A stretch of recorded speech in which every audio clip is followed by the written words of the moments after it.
എന്തുകൊണ്ടാണ് പോർച്ചുഗൽ സ്പെയിനിന്റെ ഭാഗമാകാത്തത്? പോർച്ചുഗലും സ്പെയിനും Iberian peninsula പങ്കിടുന്ന രാജ്യങ്ങളാണ്. സ്പെയിൻ ആകട്ടെ പോർച്ചുഗലിനേക്കാൾ ഏകദേശം 5.5 മടങ്ങ് വലുതുമാണ്.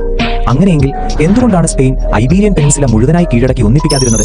യൂറോപ്പിലെ ഏറ്റവും പഴക്കമുള്ള രാജ്യങ്ങളിൽ ഒന്നാണ് പോർച്ചുഗൽ. ലിയോൺ രാജ്യത്തിന് കീഴിലുള്ള ഒരു ചെറിയ കൗണ്ടി ആയിട്ടായിരുന്നു ഇതിന്റെ തുടക്കം. പിന്നീട് 1143-ൽ ഇതൊരു സ്വതന്ത്ര രാജ്യമായി മാറി. 1147-ൽ അവർ ലിസ്ബൺ കീഴടക്കുകയും 1249-ഓടെ അൽഗാർവ് വരെ എത്തിച്ചേരുകയും ചെയ്തു. നിരന്തരമായ യുദ്ധങ്ങൾ അവസാനിപ്പിക്കുന്നതിനായി പോർച്ചുഗലും കാസ്റ്റീലും തമ്മിൽ 1297-ൽ ട്രീറ്റി ഓഫ് അൽക്കാനിസസ് ഒപ്പുവെച്ചു. ഈ കരാറാണ് ഇന്നും നിലനിൽക്കുന്ന അവരുടെ അതിർത്തി നിർണ്ണയിച്ചത്. പിന്നീട് കാസ്റ്റീൽ അരഗോണുമായി ചേർന്ന് നമ്മൾ ഇന്ന് കാണുന്ന സ്പെയിൻ എന്ന രാജ്യം രൂപീകരിച്ചു. എന്നാൽ പോർച്ചുഗൽ വേറിട്ട് തന്നെ നിന്നു. 1373-ൽ അവർ ഇംഗ്ലണ്ടുമായി തന്ത്രപ്രധാനമായ ഒരു സഖ്യമുണ്ടാക്കി. ഈ ദീർഘകാല സൗഹൃദം സ്പെയിനിന്റെ ആക്രമണങ്ങളെ പ്രതിരോധിക്കാൻ പോർച്ചുഗലിനെ സഹായിച്ചു. 1500-കളുടെ അവസാനത്തിൽ ഒരു പിൻഗാമിയെ ചൊല്ലിയുള്ള തർക്കത്തെ തുടർന്ന് പോർച്ചുഗൽ ഏകദേശം 60 വർഷത്തോളം സ്പാനിഷ് ഭരണത്തിന് കീഴിലായി. എന്നാൽ 1640-ൽ പോർച്ചുഗീസുകാർ വിപ്ലവം നടത്തുകയും തങ്ങളുടെ സ്വാതന്ത്ര്യം വീണ്ടെടുക്കുകയും ചെയ്തു.